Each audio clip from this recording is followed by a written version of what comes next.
Welcome to Arizona football today. It is game number 4 of the 2021 season. The Wildcats up in Eugene taking on the Oregon Ducks. I am David Kelly, joined as always by Glenn Howell, U of A football class of 1985. And Glenn, the Cats have a tough task today, taking on the number 3 team in the country. Let's start with the quarterback position. It looks like it's either going to be Jordan McLeod or Gunnar Cruz with injuries to Will Plummer. And we'll get into the fact that one of the reasons that Will Plummer got banged up in that game is the issues on the offensive line. We'll delve into that as well.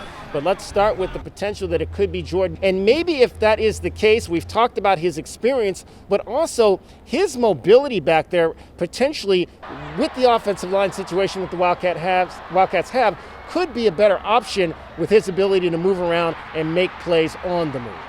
Well, I've been saying it for a long time. I think with Jordan McLeod, the experience. He's got 22 games now, and then he's started 17, so he has the experience. I like the experience in a big game. Yeah. If he's going up there to a big crowd, nice crowd, he's played in front of that kind of a crowd. I think he'd be a great fit, and also he gets rid of the ball. He gets rid of the ball a little faster, and I like his quick release. Yeah, and it's interesting. I don't think his form is great in terms of the way he throws the ball, but he does seem to put it on point in the games, like I mentioned last week, in the games that I watched on tape, and then in the game on last Saturday against Northern Arizona.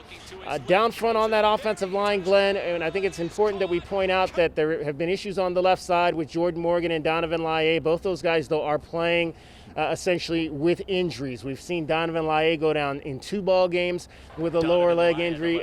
Jordan Morgan missed a large part of camp and then did not play in the first game against BYU. So as an offensive lineman and somebody that played as a tight end on the line, how do those guys compete down there when they're not 100%? Well, anytime I played at tight end or even an offensive line, my whole thing, if I was injured, I would have to rely on my technique. Technique is so important, getting your fit, hand placement, all the different things that you need to do as a technician. You should do that when you're feeling good too, but if you have more aggression, you have to be a little bit more physical and be able to compensate for some of the injuries or whatever you might have, nicks and things on your body. Okay, so if you're a tackle, say like Morgan, and your moves to the outside are limited, you don't maybe have that, the gate down front that you want to try to protect the outside. Is it then more with the hands that he's got to be, more of a hand-fighting situation to try to keep those defensive linemen? Hand-fighting situation, and also you dictate where he goes. Don't let him get it.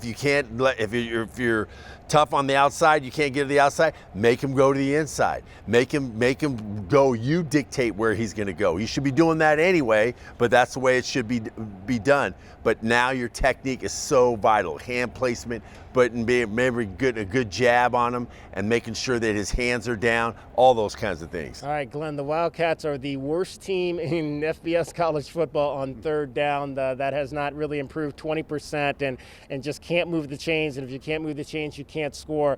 I want to take a look at a third down play here from last week. It was a 3rd and 4 down in the red zone, Glenn. They ran the 3 receivers to the low part of the screen here, Glenn, and we've talked about this before, how they're just not playing with the numbers in situations like this, because essentially you've got Tavion Cunningham here. He's just a blocker in this situation here, and you're throwing the ball to Stanley, but you're asking Castile to handle 2 guys, which is not numbers productive for this offense. And I just remember one of the things that Rich Rodriguez used to talk about is you play to your numbers. And there's instances with these bubble screens where I just don't think they're playing to the numbers. Well, first of all, if you were to look at that situation, I would think that they would audible out of that play, because you have 5 guys actually out there, because you count the safety on the top that's going to come and help, and there's no one blocking him, so he has a free run at it, and then you have no linemen coming out. Okay, so there's your issue there. But if you go back to the original play and you watch, you should have maybe audible it out. If you see the numbers are not right, audible out, and they just didn't do it. Well, and that points to another situation, Glenn, and how much you're asking these quarterbacks to do in this offense, because when I wrote that play down, I wrote it down as a conservative play. I thought it was a conservative play call in that situation. They were essentially just trying to get the first down versus, you're at the 8-yard line and you're looking to try to score in that situation. And this is something else that we've pointed out. Maybe there's just not a lot of trust right now with these quarterbacks, and that's why they're making conservative plays. We saw what happened when Jordan tried to audible in the 2-point conversion. He didn't let everybody else know what was going on, and they don't get the 2-point conversion. So I think there's a line to where, are you asking somebody to audible, or are you asking them to try to stay conservative? I don't know what's going on there, but I can see, this is what I take from it, that maybe have too many plays, okay? And they have, I don't care, you're playing Pac-12 football. You need to be able to audible out of it. You got to be able to see that. We can't be saying that we don't know if the guy's ready. He's got to be ready for those situations. We're playing Pac-12 football. You have to understand. If we're in high school, I can understand that. But maybe press the offense down to a few plays and let them run the ones that are good, the ones that they can execute. We need to be more execution on the offense. We're just not doing it. Well, I guess when you say compress it down to certain plays, that's what we've kind of seen. We've seen them run that bubble screen about every fourth play. So it seems like there may be too many. May be too many plays in the offense, but it doesn't seem to me like they're really running a lot of plays with this offense. All right, the running game. Got to get that going in a game like this against Oregon. I really liked what I saw from Jalen John. I've liked what I've seen from Jalen John whenever I've seen him on the field. He's a little bit more, to me, of a power back and gives you that power option that you don't get from Michael Wiley and Drake Anderson. I'd like to see him a little bit more in a game like this. Yeah, I'd like to see him a little bit more. I'd like to see 30 carries at least. We got to be able to, for all the backs combined. We have to get that because we have to be able to try the run. In order for an offensive lineman, and every offensive lineman out there is saying, man, you got to let me get warmed up. Let's go. Let's run a couple plays. We can't abandon it right away. And I know the scores were different, but we weren't like out of the game, totally out of the game on some of those games. So we have to be able to run the ball. We used to be the #1 running offense in the league the last, 3 years straight we did, and then we just fallen off. We have to get back to running the game. It's going to be easier for our quarterbacks. All right, let's flip it over to the defensive side of the ball.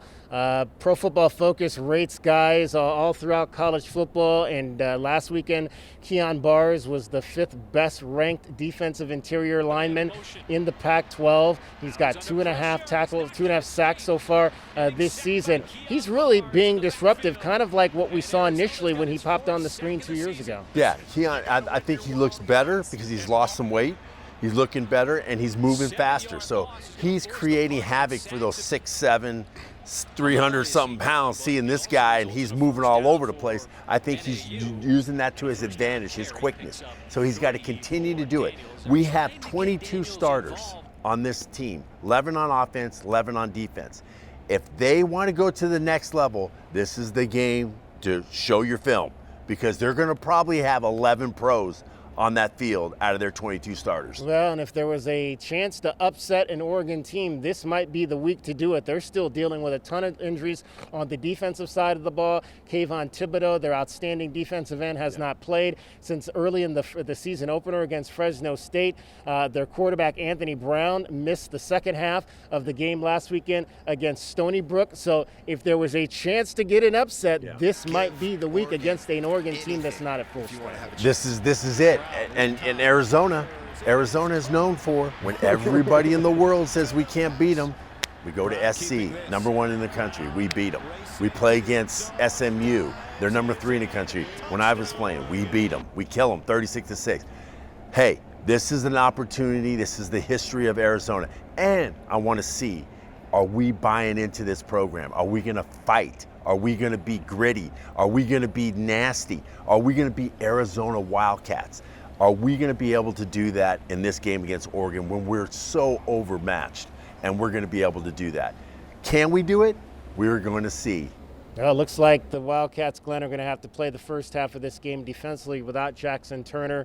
They're starting strong safety after the targeting play in the NAU game. That's a huge loss because Jackson was really starting to come into his own. And the thing that I liked about what I've been seeing from Jackson in these last two ball games is his aggressiveness down into the box in the run game, making hard tackles, bringing his hat to the play, so much so that he had the great play right before the targeting. I think he maybe got a little bit into himself and made the mistake there on that targeting play, but it's going to be a tough situation. Now you got Reddy Short, potentially Isaiah Taylor, Jason Taylor's kid.